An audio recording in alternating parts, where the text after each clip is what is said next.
우리 모두가 주님을 또 기쁘시게 하는 마음을 가진 사람들이라서 기쁩니다. 주님 앞에 예배자로 나오는 이유도 주님을 기쁘시게 하는 일이라 믿기 때문일 것입니다. 사실 주님은 단지 우리의 예배만을 기뻐하시는 것이 아니라 우리의 삶이 또 주님의 기쁨이 되기를 바라실 것이고, 또 우리의 마음이, 우리의 생각이 주님을 기쁘시게 하는 것이 되기를 원하시겠죠. 우리의 마음은 참 신비스럽습니다. 온 세상을 다 품을 수 있을 만큼 커질 때도 있고, 하지만 아주 작은 일도 아주 별것 아닌 것 가지고 어떤 한 사람을 도저히 품을 수 없을 만큼 간장종지 마냥 작아져 버리기도 하는, 한없이 커졌다가도 한없이 작아지는 그런 마음입니다. 또 우리 알듯이 업앤다운도 참 심하죠. 참 기분 좋게 출발했었는데 하지만 기분이 상해버리고, 평화로운 마음이었었는데 아주 뒤죽박죽해지고, 이렇게 변심을 잘하는 것이 우리 마음이기도 합니다. 초심, 첫 번째 마음 계속 유지하기가 참 어렵죠. 우리가 세상에 있는 사람들, 특히 정치인들의 이야기를 들어봐도 처음 정치에 입문할 때 얼마나 초심이 특별하고 귀했는지, 하지만 막상 거기 자리 잡고 오래 지내다 보니 정말 왜 저렇게 변했을까 싶을 정도로 망가져 있는 것을 보게 되기도 합니다. 세상 사람들만 그런 것이 아니라 사역을 하는 크리스천들도, 헌신자들도 처음 마음은 저러지 않았을 텐데 나중에 보니 참 아쉽게 보이는 일들을 많이 보게 되기도 합니다. 지난주에는 저희는 예수원을 다녀왔습니다. 태백에. 그래서 대천덕 신부님의 아들 벤 신부님을 만나서 제가 예수원을 종종 방문하긴 했었지만 전혀 모르던 일을 하나 듣게 됐는데, 대천덕 신부님이 태백에 오게 된 이유였습니다. 원래 서울에서 신학교 일에 부탁을 받고 시작하게 됐었고, 그러다가 종로와 서울 거리에 방황하는 청소년 아이들을 돕는 일을 하고 있었는데, 어느 날 갑자기 거리의 아이들이 다 없어져 버렸다는 것입니다. 영문도 모르게 아이들이 하루아침에 없어졌다는 소식을 듣고 도대체 애들이 어디로 갔을까? 그 궁금한 마음을 갖고 있을 때 아이들이 모두 태백 지역의 탄광촌으로 끌려갔다는 그런 이야기를 듣게 되었다고 합니다. 그래서 아이들을 찾아서 오시게 된 게 태백이었다고 들었습니다.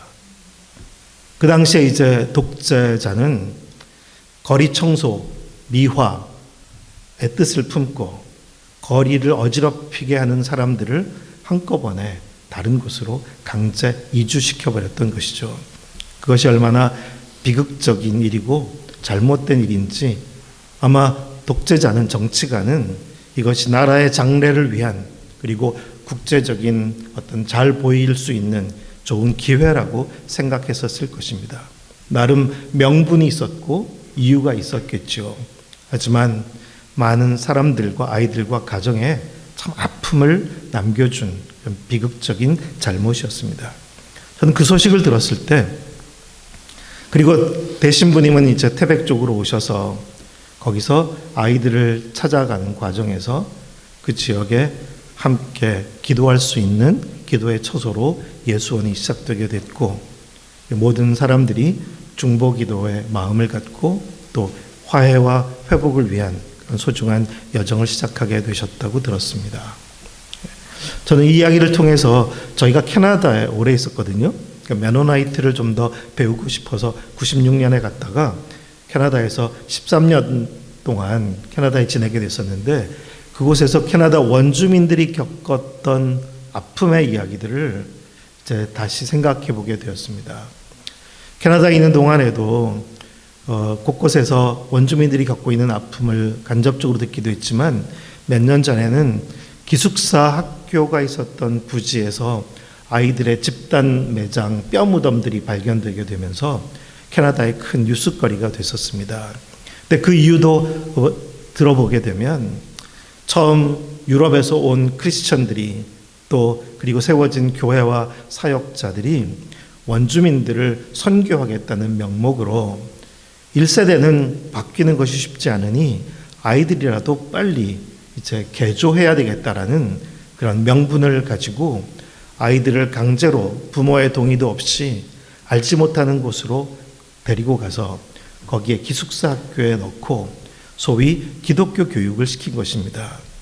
그래서 야만의 문화로부터 이 아이들을 바로 바꾸겠다는 그런 취지를 가졌던 것이죠. 그래서 아이들의 학교가 있었던 흔적의 사진들을 보면 하나님은 사랑이시다 글도 써 있고 십자가도 있고 정말 아이들을 나름 거기에 헌신한 백인 크리스천들과 또 선교사들, 교사들은 다른 크리스천들과는 달리 우리는 이런 어려운 지역에 찾아와서 열심을 갖고 주님을 위한다고 자부하고 있었을 것 같기도 합니다. 하지만 그 과정에서 스스로는 옳고 이 아이들의 문화는 바뀌어져야 된다라는 높은 마음을 가졌기 때문에 그만 끔찍한 일들을 만드는 과정에 들어가게 된 것입니다. 고민하지도 않고 쉽게 함부로 시작하게 된 일인 것입니다. 주님을 기쁘시게 한다고 생각했겠죠. 그리고 이것이 하나님의 영광을 위한 것이라고도 자부했을 것 같습니다. 처음부터 나쁜 마음을 가진 것은 아니었겠죠. 나름의 명분을 갖고 진행했던 일들이었습니다. 그렇게 선한 마음으로 출발하지만 초심은 귀할 수 있지만 그러나 우리 마음이 변해가는 것이라면 도대체 우리가 정말 주님을 기쁘시게 하는 사람이 된다는 게 무엇일까? 우리가 지녀야 할 마음이 뭐고 놓치지 말아야 될 마음이 무엇인가 생각해 보게 됩니다. 그래서 오늘 세 가지 지녀야 될 마음을 나누고 싶습니다. 첫째는 우리의 목표와 꿈과 관련된 것인데요. 지나치지 않도록 하라는 것입니다. 1절 말씀을 다시 한번 읽어보고 싶습니다. 화면에 나오나요? 그럼 1절을 다시 한번 함께 읽죠. 시작. 내 눈이 오만하지 아니하오며 내가 큰 일과 감당하지 놀라운 일을 하려고 힘쓰지 아니하나이다. 솔로몬의 건축을 생각해 봅니다. 우린 성경을 읽어보면 솔로몬이 7년 동안 성전을 건축하고 이어서 13년 동안 왕궁을 건축하면서 20년의 대규모 건축을 진행하게 되었습니다. 솔로몬이 처음 성전을 지으려고 했을 때 그의 생각은 그렇게 컸을까요? 20년이나 계속되는 대규모 건축을 마음에 뒀을까요? 그렇지 않았을 것입니다. 그런데 막상 시작을 하다 보니까 또 보입니다. 하고 싶은 일들이 보이고 또 부족해 보이는 게 보이고 그러니 점점 더 커지게 되는 것입니다. 물론 솔로몬은 20년 건축 사업 동안에 한 번도 자신이 큰 일을 하고 있다거나 미치지 못할 일을 한다고 생각하지 않았을 것입니다. 충분히 해낼 수 있는 일이고 그가 가진 꿈과 프로젝트는 얼마든지 가능하고 잘 진행할 수 있다고 자부했을 것입니다. 그런데 우리는 솔로몬의 이 건축에 어떤 그림자가 있었는지를 나중에 알게 되죠. 솔로몬은 몰랐었는데 솔로몬은 그 대규모 건축 사업을 벌이면서 사람들을 강제 노동에 동원시키고 백성들을 참 힘들게 했습니다. 그래서 나중에 솔로몬이 죽고 아들 르호보암이 왕이 됐을 때 백성의 대표들이 찾아와서 이 무거운 짐을 좀 내려놔 달라고 간청까지 하게 됐었죠. 하지만 그 아들도 아버지를 따라서 강경책을 펼쳐가게 된 것이고 결국 그 일로 인해서 백성들의 마음이 떠나고 나라가 남북으로 두 쪽으로 나고 말았습니다. 솔로몬이 펼친 꿈, 목표, 처음에는 얼마나 선한 마음이었습니까? 그저 하나님을 기쁘시게 하고 그리고 이 일을 통해서 모든 백성들이 하나님을 더 사랑하게 되기를 바라는 마음, 그것뿐이었을 것 같습니다. 하지만 그의 꿈은 커져가고 그의 목표도 함께 커져가고 그의 이 프로젝트는 점점 커져가게 되었습니다. 그리고 그 과정에 그것을 이루어내는 것이 그래서 너무나 중요해졌던 것이죠. 사실 규모는 커져가게 되는 것 같아요. 저희는 이제 파키스탄에서 4년 동안 이제 사역하게도 됐었는데요. 거기서도 대학이 새로 시작되는 일에 참여하게 되었었습니다. 처음에는 건물도 없는 곳에서 이제 시작하게 됐었는데 저는 자그마한 학교를 생각했었지만 막상 시작하신 분의 꿈이 크다 보니 건물이 지어지기 시작하는데 규모가 어마어마하게 커져가게 되는 것을 볼 수가 있었습니다. 그리고 그 규모가 커져감에 따라서 생겨나는 문제도 볼 수가 있었습니다. 마음이 악한 건 아니에요. 그리고 충분히 해낼 수 있는 일이라고 믿었죠. 그렇게 사역을 하는 사람들은 결코 내가 큰 일을 벌리거나 미치지 못할 일을 한다고 생각하지는 않는 것 같습니다. 많은 교회들이 교회 건축을 할 때도 그렇죠. 이 모든 일들은 커져가게 마련입니다.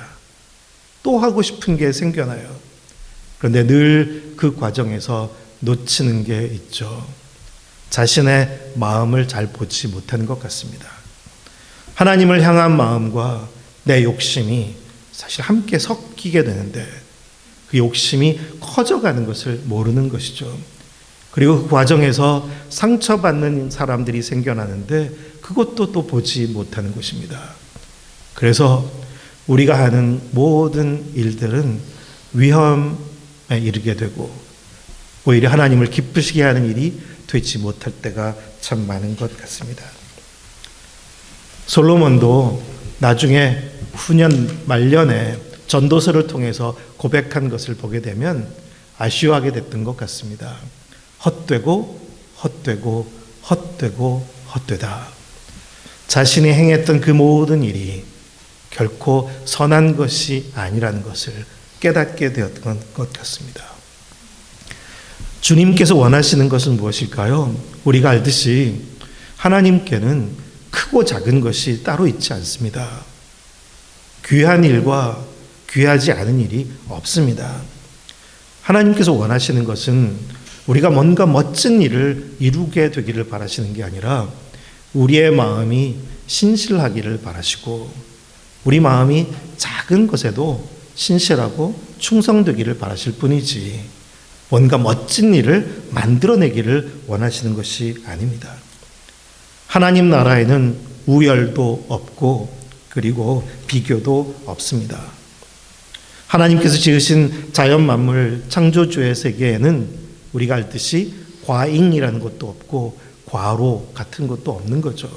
근데 우리 인간만큼은 우리가 우리 스스로의 마음을 잘 헤아리지 못하는 상황 속에서 과잉과 과로가 많아지게 되고 그래서 많은 문제들을 얻게 되는 것을 보게 됩니다. 진정한 영성은 뭔가를 이루어내는 것도 아니고 더 얻어내는 것이 아니라 오히려 비우는 것이고 우리가 오히려 가벼워지는 것입니다. 그래서 오늘 시편 1편의 고백은 우리의 마음을 다시 한번 생각해 보게 합니다. 큰 일, 미치지 못할 그런 일들을 생각하지 않고 내 마음을 오직 주님만으로 만족할 수 있는 그런 마음을 갖는 것입니다. 그 마음을 잃지 않고 살아가는 우리 모두가 되기를 소망합니다. 두 번째는 시간과 관련된 것인데요. 2절 말씀을 함께 읽겠습니다. 마음이 급해지지 않도록 시간과 관련된 것입니다. 2절 말씀 함께 읽죠. 실로 내가 내 영혼으로 고요하고 평온하게 하기를 젖된 아이가 그의 어머니 품에 있음 같게 하였나니 내 영혼이 젖된 아이와 같도다. 우리 마음 쫓길 때가 있죠. 우리가 쫓길 때가 있습니다.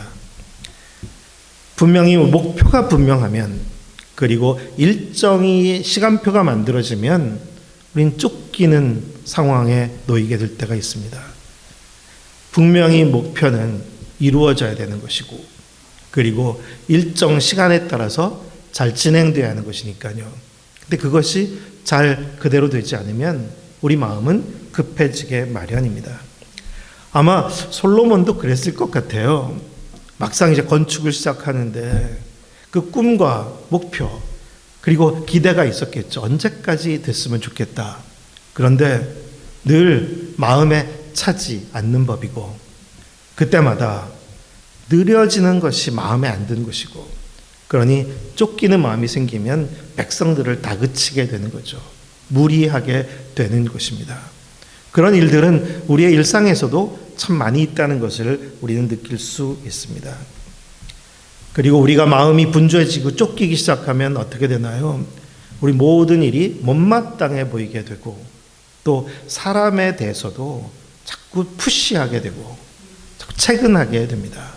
그래서 우리의 가족 관계에서도 우리가 시간에 쫓기기 시작하면, 마음이 분주해지기 시작하면 서로에게 스트레스를 주기 시작하게 되는 거죠.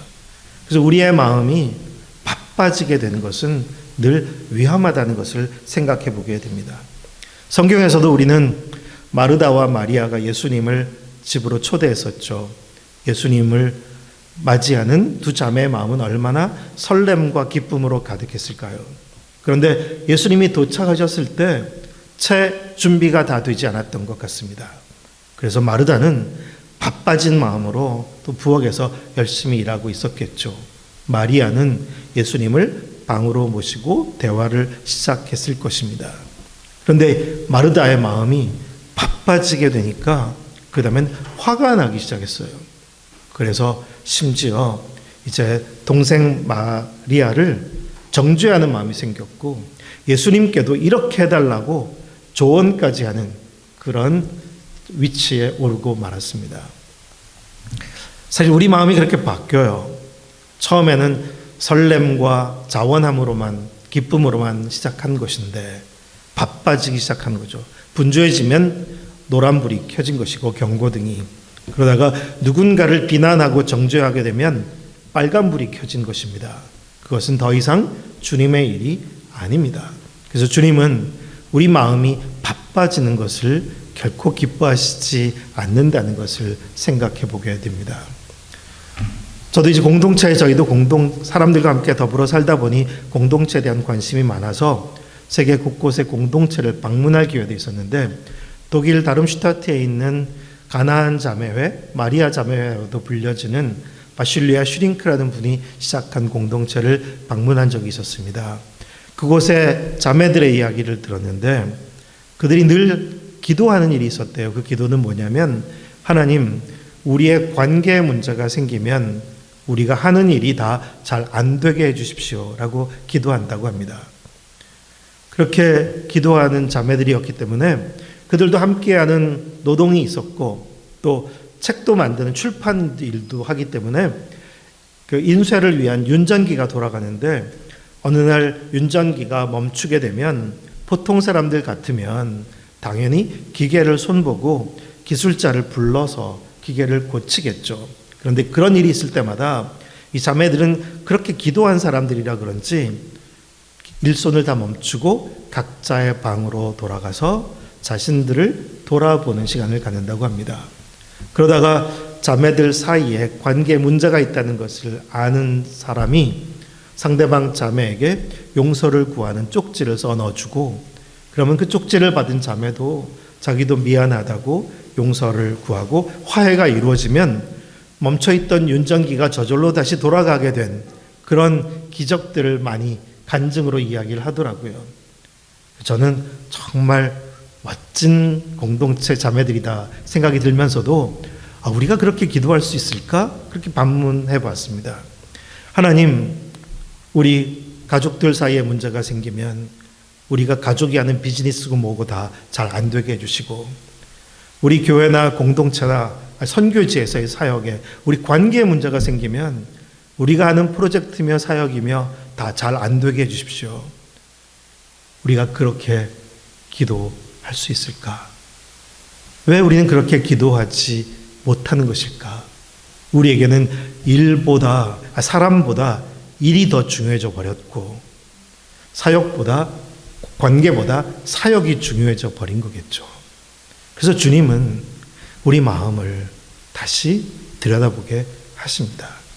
더 중요한 것은 일이 아니라 사람이고, 그리고 사역이 아니라 관계라는 것을, 우리의 마음이 급해지고 그리고 바빠지게 되면 더 이상 우리는 주님의 마음으로부터 함께 동행하는 것이 아니라 멀어지게 되는 것입니다. 오랜 수도원에서 내려오는 지혜의 가르침 중에 이런 말이 있습니다. 마음이 평화롭지 않을 때에는 어떤 일도 하지 마라. 어떤 선택도 하지 마라 입니다. 마음이 평화롭지 않을 때에는 어떤 선택도 하지 마라. 이 말씀이 되게 중요한 것은 생각보다 많은 사람들이, 크리스천들이나 사역자들도 큰 중요한 선택을 마음이 요동칠 때 해버리는 것입니다. 막 화가 났을 때 때려쳐 버리거나, 아니면 마음이 정말 문제가 어두워졌는데 그때 부딪히게 되는 것입니다. 마음의 평화가 없을 때 중요한 결정들을 해버리기도 하는 것입니다. 그때는 우리가 성령의 도우심을 받을 때가 아니라 사단의 종로로 타게 되기가 너무 쉬운 것이죠. 그래서 마음의 평화가 없을 때는 어떤 선택도 하지 말라. 굉장히 중요한 가르침이라는 것을 생각하게 되었습니다. 오늘 읽은 말씀에는 마치 어머니 품에 안겨있는 젖된 아이, 그 아이는 엄마 젖을 충분하게 먹었기 때문에 만족 상태가 되어서 젖에서 입이 떨어져 있는 거죠. 이 아이의 행복 지수는 어느 정도일까요? 만족. 정말 100% 만족이죠. 아무것도 바쁠 것도 없고 요구할 것도 없고 더 필요로 하는 것도 없는 상태입니다. 그렇게 한없이 잠잠해진 아이, 그 아이의 영혼, 그것이 주님께서 원하시는, 기뻐하시는 마음이라는 것을 우리에게 일깨워주고 있습니다. 그때 우리도 주님과 함께 같은 마음으로 동행할 수 있겠죠. 결코 주님보다 앞서지도 않을 것이고 또 뒤처지지도 않을 것입니다. 그렇게 잠잠히 주님과 함께 동행하는 우리 모두가 되기를 소망합니다. 세 번째는 우리의 필요, 기대와 관련해서 우리 어디서 도움을 얻느냐 하는 것인데요. 보이는 도움을 얻으려 하지 말라는 것. 3절 말씀을 함께 읽겠습니다. 이스라엘아, 지금부터 영원까지 여호와를 바랄지어다.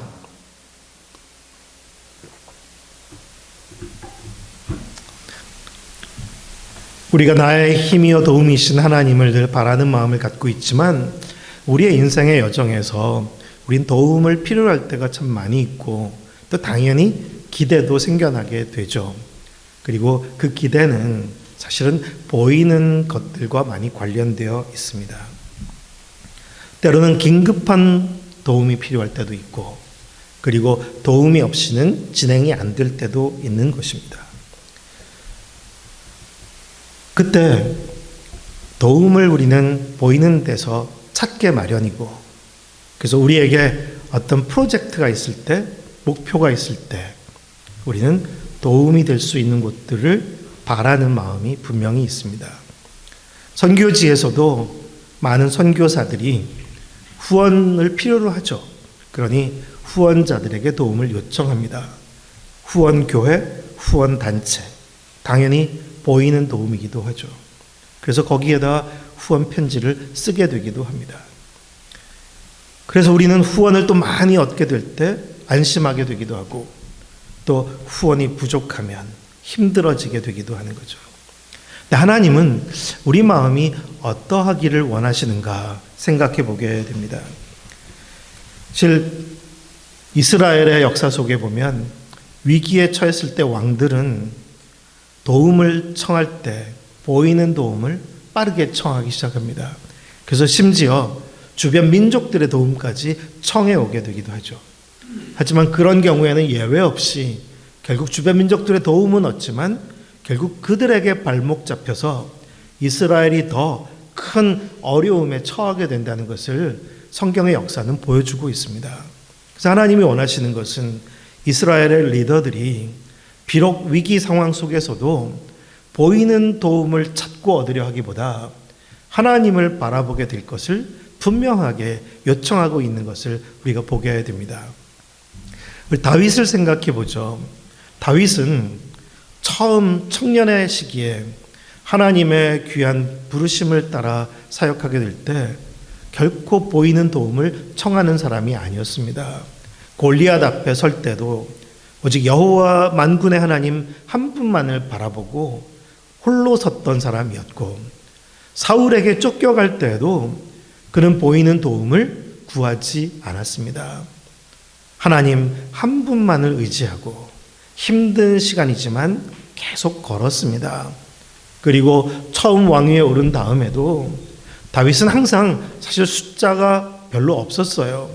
나중에 압살롬의 반란 반역이 있었을 때에도 다윗과 함께하는 사람이 많지 않았습니다. 하지만 그럴 때에도 다윗은 언제나 보이는 도움을 구하려고 여기저기 기웃기웃하지 않았고 오직 하나님만을 바라고 걸었습니다. 그런 다윗이 노년에 한 가지 실수를 하게 되죠. 이스라엘의 인구조사를 하게 됩니다. 왜 인구조사를 하고 싶었을까요? 인구조사를 해서 숫자가 기대보다 많으면 안심하게 되겠죠. 그리고 숫자가 너무 적으면 좀 위축되기도 하는 것이 우리 인간의 마음 아닙니까?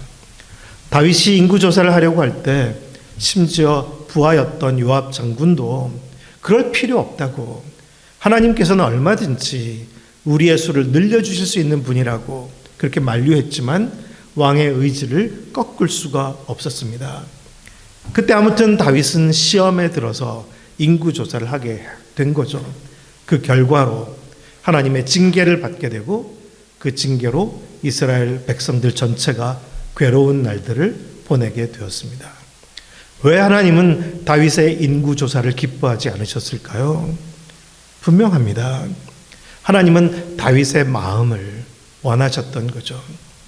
다윗이 청년의 때부터 늘 보이는 도움을 구하지 않고 오직 여호와 하나님 앞에서 홀로 머물 수 있는 하나님의 얼굴만을 바라는 사람이었기에 하나님께서 그를 귀하게 세워주신 것인데, 이제 와서 보이는 도움을 의지하려는 다윗의 마음을 하나님 아셨기 때문입니다. 프로젝트 사역들이 펼쳐져 갈 때 사실 도움이 필요합니다. 그런데 늘 많은 사역들이, 저도 탈북자 사역을 할 때도 그렇지만 사역을 할 때 재정이 필요하면 재정이 어디서 오느냐가 더 중요해지는 것이고, 후원 재정을 많이 모으는 사람은 능력이 있어 보이는 것이고, 그리고 결국 나중에 가서는 후원 재정을 제공하는 쪽에 발목 잡히게 되기도 합니다. 정부의 재정 지원을 많이 받으면 정부의 감독과 관리를 받게 되고 거기에 입맛에 맞추게 되고, 그것이 많은 기독교 사학들이 겪는 어려움들이기도 하죠. 우리가 처음 출발할 때는 오직 주님의 얼굴만을 바라며 시작하는 것인데 막상 규모가 커지고 꿈이 커지고 하고 싶은 일들이 많은 후원을 통해서 진행될 수 있다고 생각하게 되면 우리가 그렇게 시험에 들게 되는 것 같습니다. 하지만 오직 주님의 얼굴만을 바라는 사람은 사람에게 도움을 구하지 않을 것입니다. 어쩌면 후원 요청 편지를 쓸 필요도 없는 거겠죠. 오직 주님을 바라고 기다릴 뿐입니다. 그리고 주님께서 내게 주신 그것을 가지고 열심히 살아가는 것이죠. 그것이 주님께서 더 기뻐하시는 마음이라는 것을 오늘 시편에서 읽어볼 수가 있습니다. 공동체나 교회 갈등과 분쟁의 시기도 그래요. 갈등과 분쟁의 시기에는 우리는 도움이 필요해요. 위로받고 싶기도 하고 누군가 내 편이 되어주면 좋겠죠. 그래서 보이는 도움을 찾는 경향이 생깁니다. 그래서 사실 안타깝게도 교회의 많은 분쟁들도 보면 처음에는 작은 분쟁인데 보이는 위로를 받고 도움을 얻으려고 하다 보니 결국 집단 갈등에 휩싸이게 되기도 하고 나중에는 심지어 세상의 도움까지 얻게 되면서 비극적인 결과들을 더 만들어내는 것을 보게 됩니다. 보이는 도움, 우리에게 위로가 됩니다. 내가 혼자가 아니라 누군가와 함께 있다는 것은 큰 위로고 도움입니다. 하지만 그럼에도 불구하고 우리가 늘 놓치지 말아야 될 것은 우리는 언제나 어떤 상황에서도 주님 한 분만을 바라보도록 부름받았다는 것. 주님을 바라볼 수 있을 때 우리는 갈등과 분쟁의 시기에도 보이는 도움을 찾지 않고 잠잠히 주님 앞에 머물러 주님의 지혜를 얻고 주님의 손길을 기다리게 될 것입니다. 그렇게 잠잠히 기다리는 사람들에게 주님께서 선하신 주님의 은총의 빛을 내려주실 것이고 그런 사람들이 함께 걸어가는 여정을 통해 하나님 나라가 이 땅에 세워지게 될 것입니다. 사랑하는 여러분, 소중한 믿음의 공동체를 여러분들이 여기까지 귀하게 이루어오신 이야기 가끔 방문하고 또 간접적으로도 늘 들어서 잘 알고 있습니다. 너무 소중한 믿음의 여정 가운데 있는 여러분들의 앞으로의 여정에도 주님께서 신실하신 사랑으로 함께 하실 것을 믿습니다. 우리가 지금까지 이루어온 것 그리고 앞으로도 이루어 갈 것 우리 모두 고백하는 것이 있죠. 하나님께서 집을 세우지 아니하시면 세우는 자의 수고가 헛되고 하나님께서 성을 지키지 아니하시면 파수꾼에 깨어 있음이 헛것이라는 것을 그리고 사람이 그 길을 계획할지라도 그 걸음을 인도하시는 분은 여호와 하나님이시라는 것을 늘 고백합니다. 우리는 그분의 주권 아래서 겸손히 살아갑니다. 그 마음을 지닌 우리가 이 시편 131편에 있는 세 가지 마음을 잃어버리지 않고 함께 주님과 함께 동행하게 되기를 소망합니다.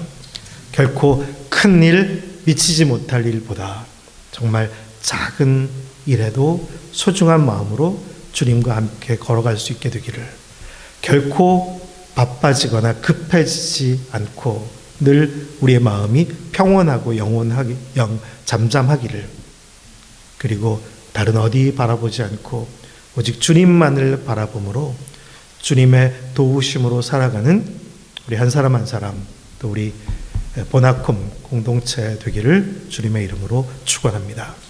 기도하겠습니다. 은혜로우신 하나님, 저희를 사랑으로 품고 계시고 여기까지 신실하심으로 인도해 주신 것 감사합니다. 주님을 사랑합니다. 주님을 사랑하는 마음들이 모였습니다. 그리고 그 마음으로 살아왔고 또 계속해서 살아가기를 소망합니다. 주님, 저희에게 주님을 향한 우리의 마음이 계속해서 신실할 수 있도록 도우시고 시편 131편의 말씀 속에 담겨져 있는 이 시편 기자의 마음과 고백이 우리의 고백되게 하여 주시옵소서. 결코 큰 일이나 미치지 못할 일들을 생각하기보다 우리의 초심이 변치 않도록 늘 깨워주시고 분주해지거나 쫓기지 않도록 누군가도 채근하지 않도록 우리의 마음에 잠잠히 기다림도 주시고 보이는 도움이 아니라 오직 우리의 주 되신 주님만을 바라보며 주님의 얼굴로 만족하는 저희 모두 되게 하여 주시옵소서. 예수님의 이름으로 기도드립니다. 아멘.